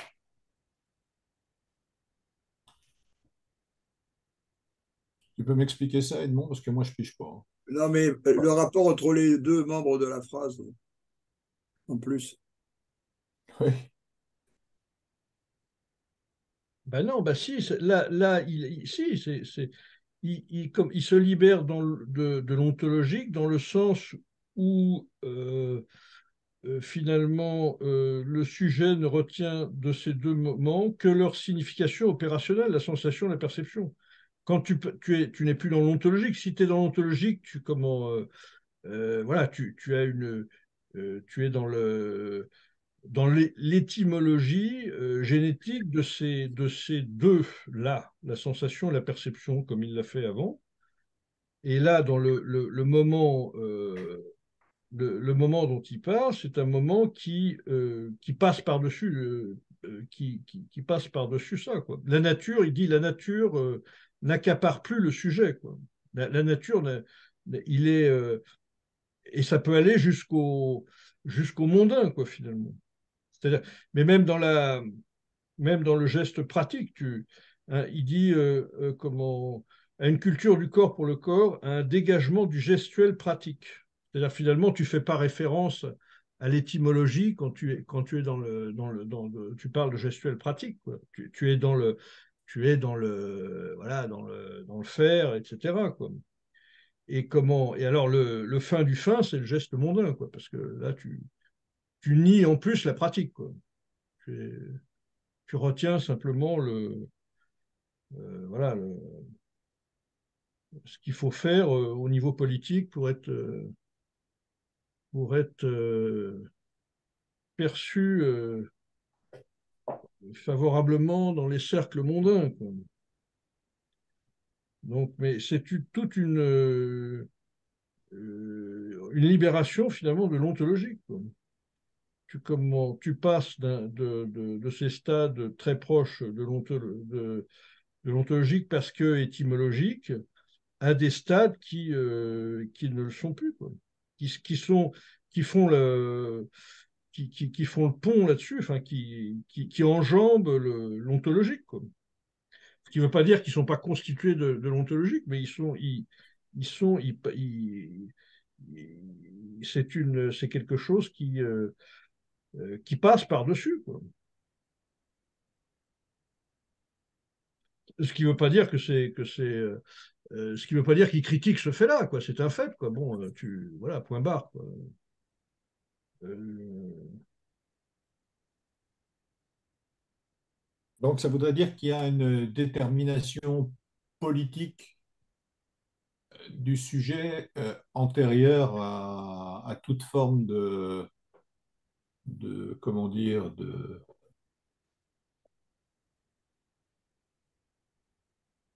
de pratique politique. ouais, ouais, enfin, au moins, oui, bien sûr. Enfin, oui, c'est ça, oui, L'émergence du politique dans le sujet, du politique au sens de consentement à l'ordre, finalement, à la loi, puisque le père, c'est la loi, hein, ouais. serait inhérente au stade de la sensorimotricité au travers de la trace que l'acte donne dans la mémoire, l'acte accompli. Ouais, ouais, c'est un peu ça. Mais bon, par exemple, tu peux faire un rapprochement aussi avec je sais pas moi, les mathématiques, le comptage, l'arithmétique, etc. Bon, tu peux, effectivement, le type qui compte ses moutons, qui a simplement une vision quasi organique du nombre de moutons qu'il a dans son troupeau. Je le sais parce que j'ai gardé des chèvres dans mon... Mais par rapport au type qui connaît l'organique, l'arithmétique, bon, bah, tu peux dire qu'il y en a un qui est plus près de l'ontologique, quoi, qui est plus près d'une vision consubstantielle, et c'est pas pour autant que voilà, que ça soit qu'il faille pour autant condamner l'arithmétique et les mathématiques. De même que là, il ne dit pas qu'il faille condamner l'opérationnel, quoi. Bah, l'opérationnel, il est forcément partie prenante de, de l'évolution humaine, hein. C'est pas une tare, l'opérationnel, quoi. Mais n'empêche que tu passes par-dessus. C'est ce qui veut dire, je crois, là, c'est que en même temps, le corps se libère de consent à une dynamique qui n'est que consentement au sérieux politique, distribué à ce moment par le Rousseau, peut passer à une culture du corps pour le corps. C'est-à-dire que tu ne te poses pas la question du... Voilà, tu te poses pas la question de l'étymologie du corps, quoi. Tu es dans le corps, hein, et un dégagement même du gestuel, un dégagement même du gestuel pratique, c'est-à-dire, bon, voilà, tu es dans le gestuel pratique, tu ne te poses pas la question à chaque fois de savoir l'étymologie de la praxis, etc. Et alors jusqu'au geste mondain, donc voilà, là c'est le pompon, quoi. Et alors il oppose après bah, le geste sportif, quoi, parce que le geste sportif, là, il y a une forme de désaliénation dans la mesure où tu comment, voilà, le geste n'est plus moyen comme dans le travail, mais il est fin, quoi. C'est-à-dire que le geste le geste de l'athlète, il est fin, il a sa propre finalité en lui-même, quoi. Pourquoi tu dis qu'il y a il oppose le geste mondain au geste sportif? Ah ben, non, tu vois bien il passe du geste pratique d'abord au geste mondain. c'est-à-dire à un dégagement même du geste pratique. Donc le gestuel pratique, il est déjà finalement dans la rupture avec l'ontologique finalement, hein, mais dans l'invention du geste mondain. Donc là, il n'y a plus aucun rapport avec l'étymologie, quoi. Tu es dans la mondanité, etc. Donc c'est vraiment ce qui s'est coupé de toute étymologie et qui vit dans le cercle étroit de sa tour d'ivoire et de ses salons mondains, quoi. Mais en quoi ça s'oppose à l'invention du gestuel sportif? Je sais, justement, c'est à mon sens, c'est là, il veut dire que là, dans le gestuel sportif, tu considères, non, quand tu fais un travail, mettons, tu te poses pas la question voilà, musculairement parlant, de ce que voilà, de tes gestes, quoi. Tu fais le travail, c'est tout, quoi. Parce que quand tu es dans l'acte sportif, malgré tout, il faut quand même que tu te poses la question voilà, le geste, ben, il faut le faire de manière à ce qu'il soit le plus, le, le plus réussi possible pour sauter le plus haut ou sauter le plus loin. Alors, je ne crois pas que ce soit un bon exemple parce que dans le travail, tu as intérêt à faire attention aux gestes que tu Ah oui, fais. oui, oui, mais enfin quand même, on est quand même pas mal dans ouais, pas de la routine, mais disons, il y a aussi une forme, si tu veux, tu es quand même en pilote automatique un peu dans le boulot, quoi.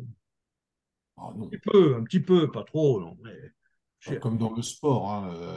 Dans le sport, Base d'automatisme, mais tu as drôlement intérêt parce que toutes les analyses du travail montrent que c'est justement, enfin, il y a nécessité aussi de faire face aux aléas, aux situations inédites et effectivement, c'est l'articulation des deux pour s'économiser, mais il y a toute une Ah dialectique là oui, oui, aussi, oui, hein. oui, tout à fait, oui, oui, non, non, là, il y a effectivement, alors tout dépend les types de travaux, mais enfin, là, j'ai l'impression qu'il fait monter le niveau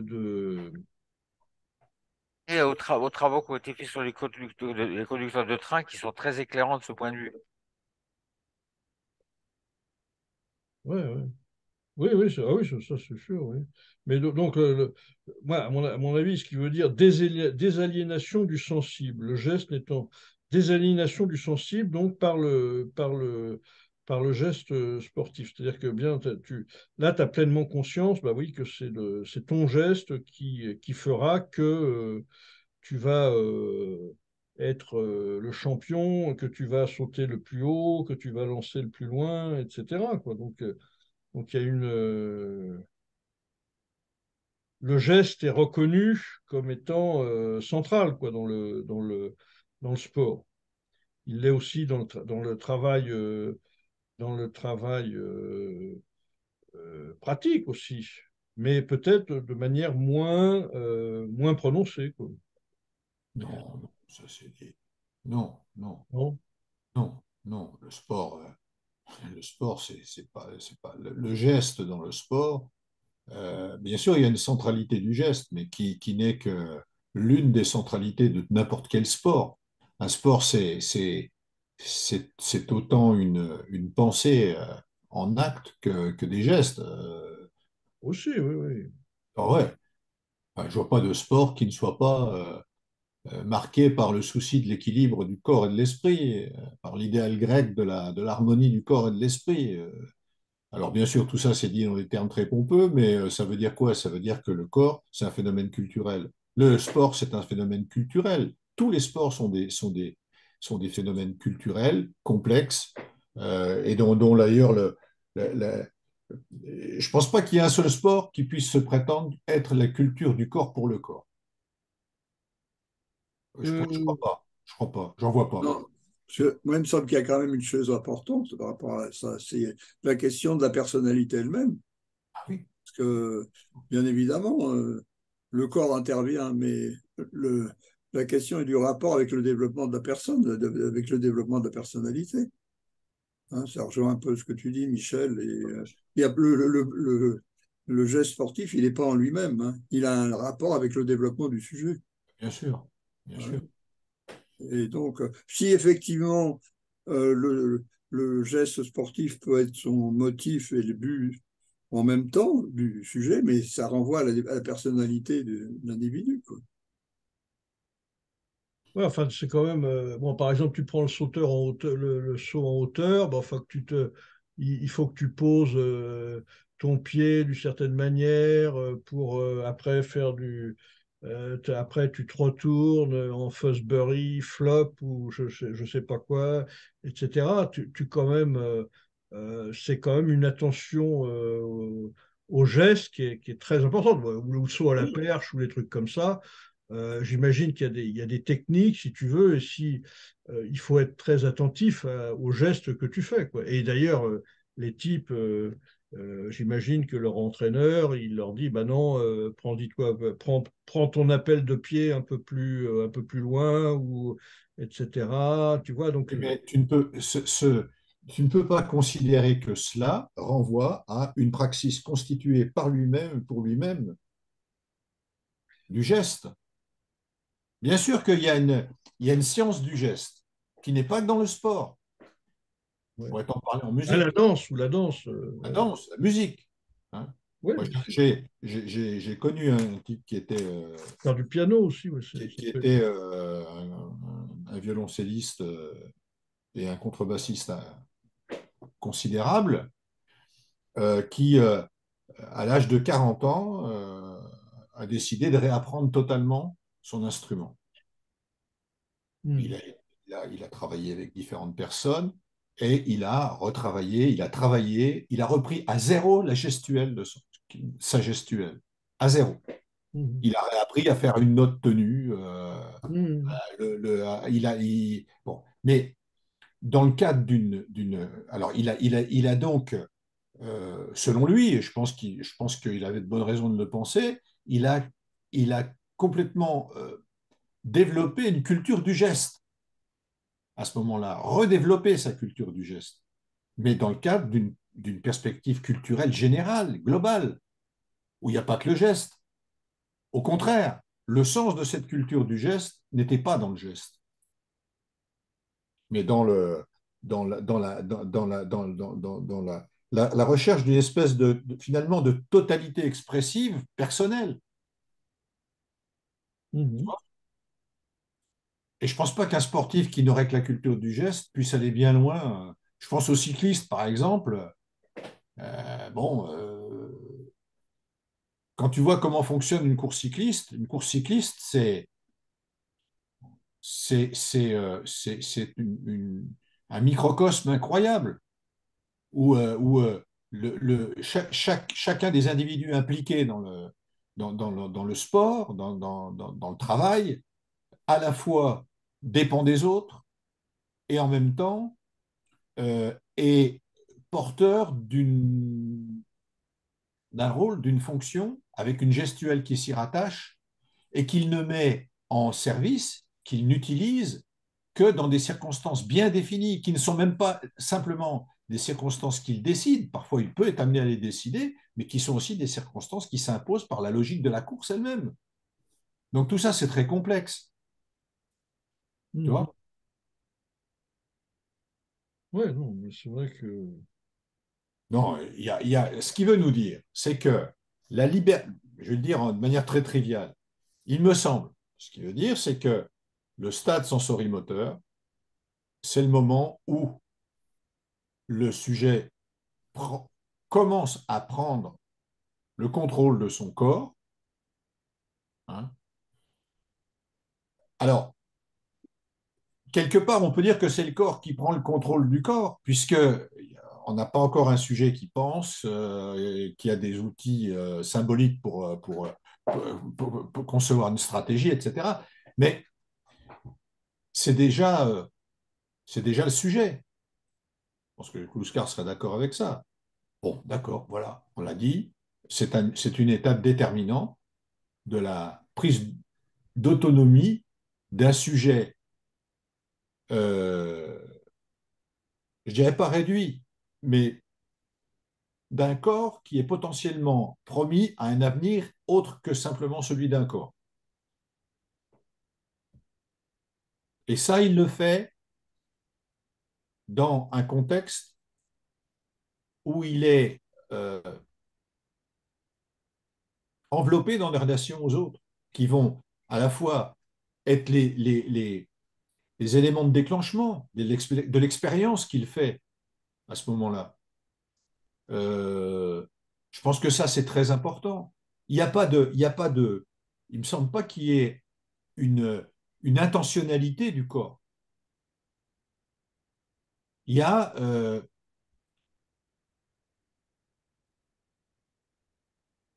il y a une, comment dire, il y a une mise en situation du corps qui crée ça.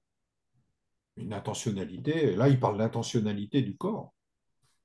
Oui. Mais D'un autre côté, quand tu vois, parce que je reviens encore sur mon sujet de l'autre jour, quand tu vois comment ça se passe chez les animaux, on n'est pas très loin de ça, hein. Le stade sensorimoteur chez les animaux, je ne sais pas en quoi il est fondamentalement divergent de celui des hommes, hein. Alors bien sûr, ce sont des animaux, je parle des animaux à sang chaud, ceux qui sont le plus proches de nous. Bah, jusque-là, on est à peu près sur des cheminements parallèles, alors à toute proportion gardée et toute constitution physique gardée naturellement, hein. Mais ça va se compliquer quand on va voir apparaître une faculté de représentation plus structurée. Mais là, Moi, je ne suis pas d'accord avec toi, Michel. c'est vrai. Ah oui, par rapport à l'animal, parce que quand même le sensorimoteur chez l'homme, il se construit dans l'interaction avec l'autre qui est un être social. Donc le sensorimoteur, il est social. Ben, c'est là qu'on sera effectivement pas d'accord. Je pense qu'il y a une société animale. Je pense que l'animal fait société.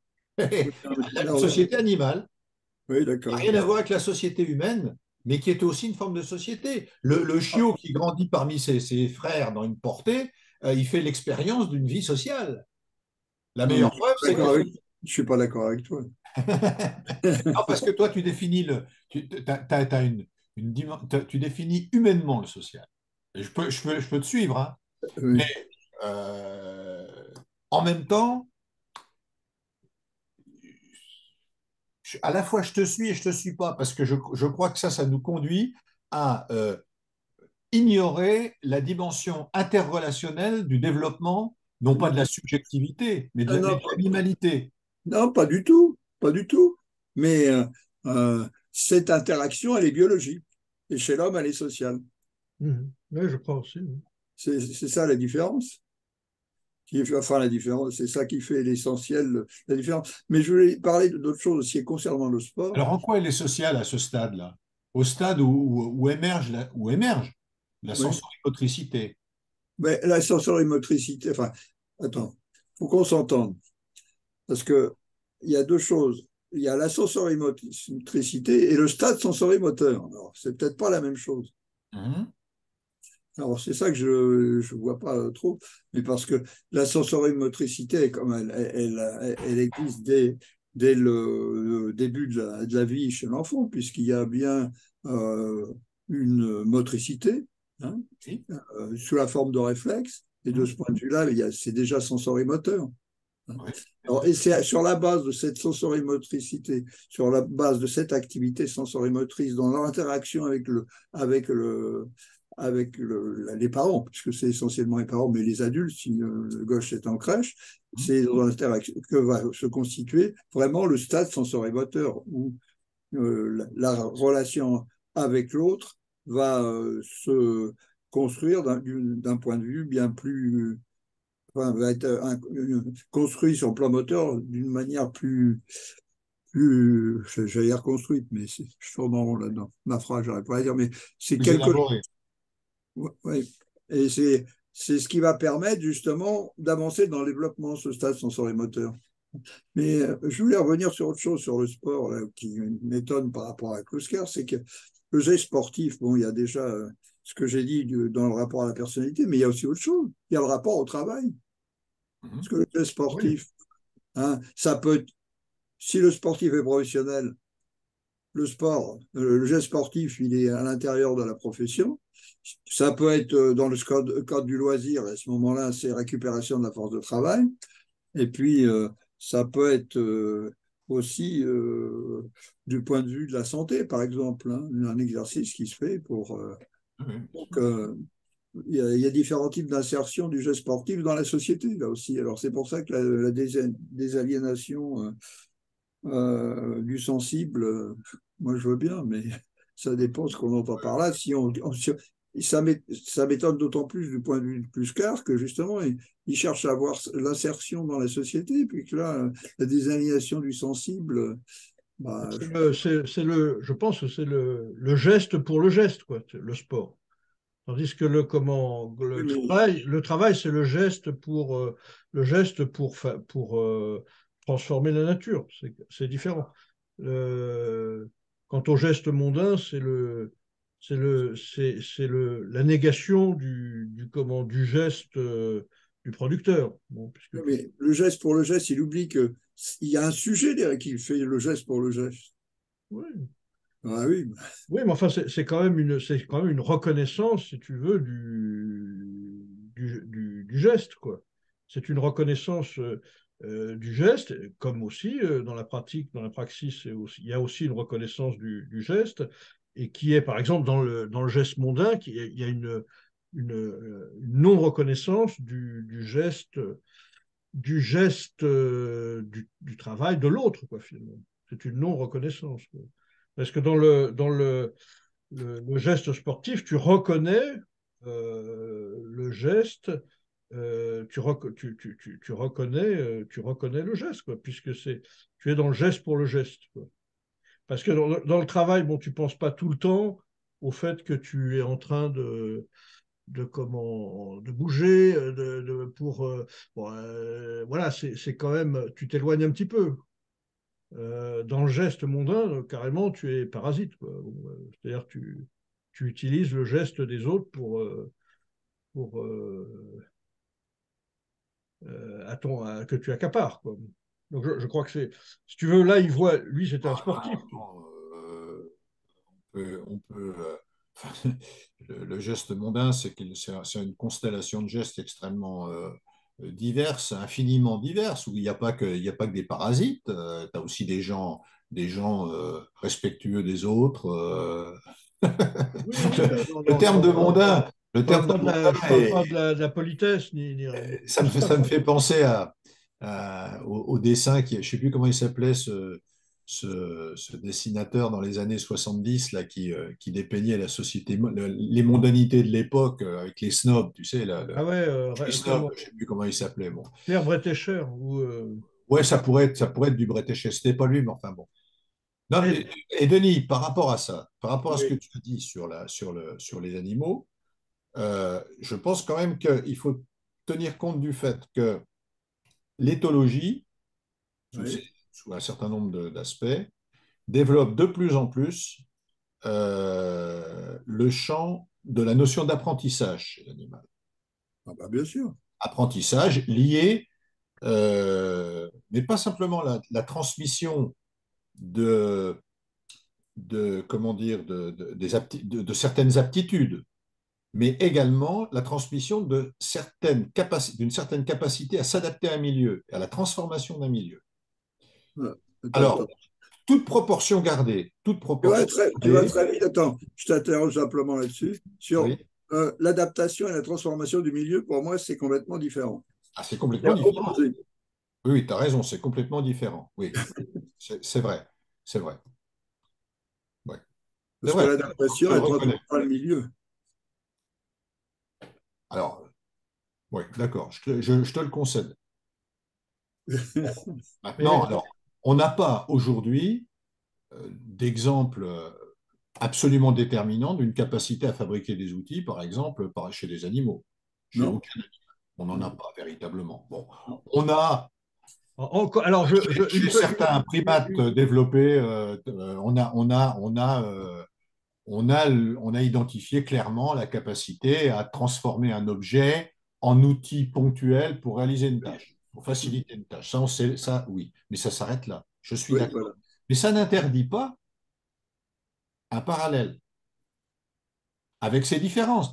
La question, c'est pas de dire homme animal kiff kiff, c'est d'essayer de penser en quoi l'homme s'est distingué de l'animal dans l'évolution, dans Ouais, l'histoire, dans sa propre histoire naturelle. Moi, c'est ça qui m'intéresse. Tu ouais. comprends?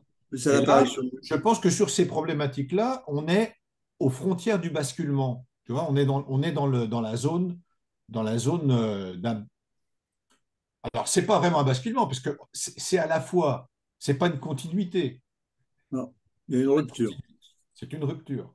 Mais Oui. c'est une rupture dans une famille de, comment dire, dans une filiation animale qui est aussi incontestable que les ruptures. On appartient aux hominidés, etc. Enfin, il y a Non, toute mais attends, Delga va publier un bouquin de Leontief sur le développement du psychisme, qui, de ce point de vue-là, est extrêmement important, parce qu'il prend le psychisme depuis ce qui est simplement la simple excitation cellulaire, en gros, jusqu'au psychisme humain. Donc, toutes ces questions-là, elles sont abordées, et de ce point de vue, le bouquin de Leontief est je vais le lire avec vous. magistral.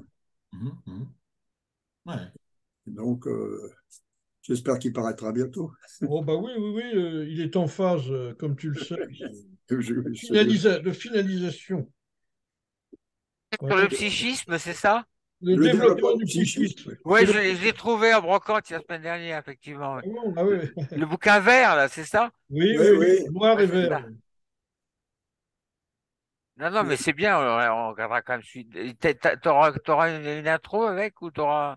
Oui, c'est Oui. d'ailleurs Denis qui Ah, l'a bah fait. alors, dans ce cas-là, effectivement, ça mérite de l'acheter, alors. Ah bah oui, oui, oui, oui. Non, non, mais je rigole à peine, mais c'est vrai que c'est rare qu'on le trouve. Ah bah oui, ça c'est. Bon, sur Internet, ça doit exister encore, non? Oh oui, tu dois le trouver. Pas sûr.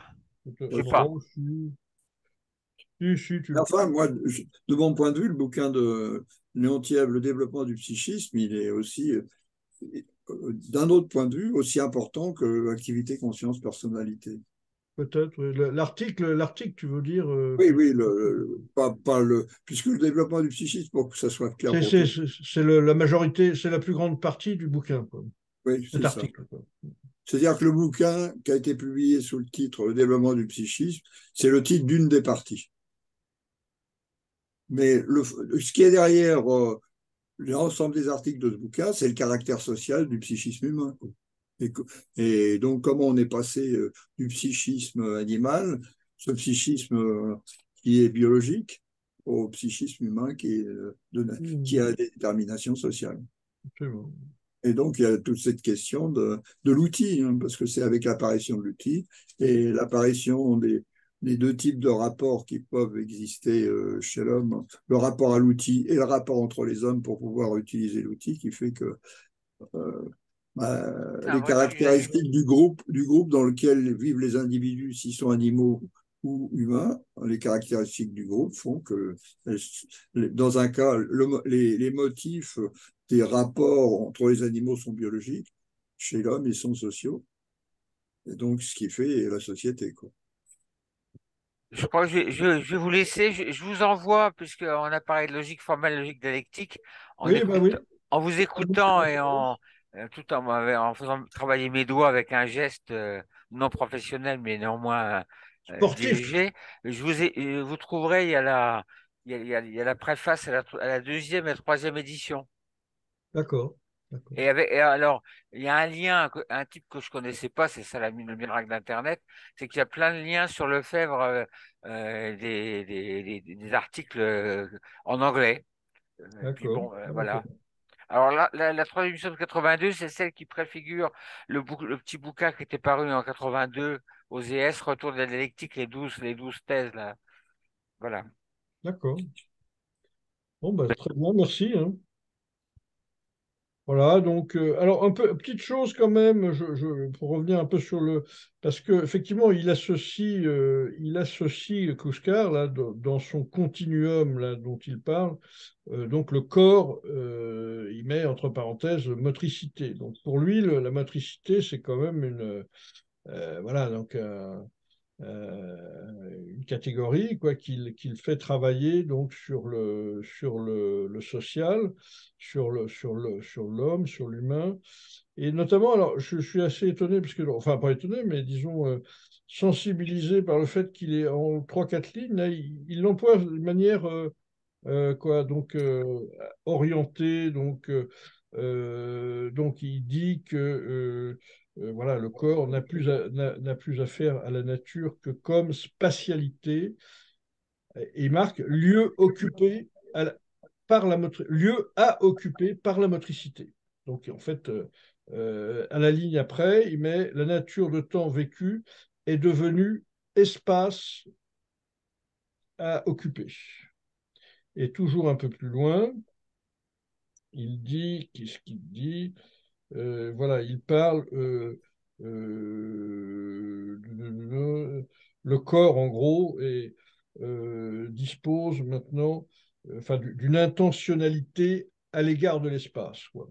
Donc, c'est des comment, c'est des lignes de force un peu qui fait apparaître là, et je pense qu'ils sont aussi à relever, quoi. Alors, est-ce qu'elles sont, par exemple, est-ce qu'on peut les identifier chez l'animal? Je ne sais pas, hein, donc, mais ça me paraît être quelque chose qu'il faut relever, quoi, aussi, quoi.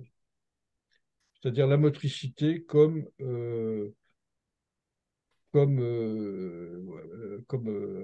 une intentionnalité à l'égard de l'espace, quoi.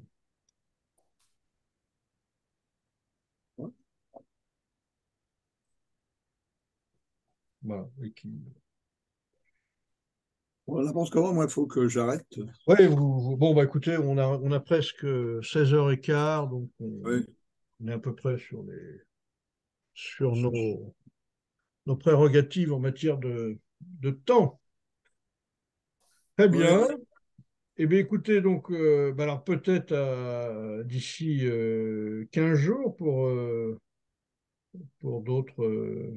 ouais, parce que c'est comme tous nos camarades politiques et syndicaux qui attendent 15 jours avant de se battre pour les retraites. Comme Ah s'il y bah avait pas ça, quelque chose à faire. Hein? l'un n'empêche pas l'autre, hein, mais Non, non, oui, d'accord, mais enfin, on se donne rendez-vous dans 15 jours. ouais, Moi, ouais, je trouve bah, ça très bien, moi. c'est une semaine pour Ah, en qu'est-ce principe. que tu as contre le Conseil constitutionnel? Comment? Qu'est-ce que tu as contre le Conseil constitutionnel? Pas grand-chose quand même. Bon, j'arrête au moins l'enregistrement, quoi. Arrêtez Ah oui,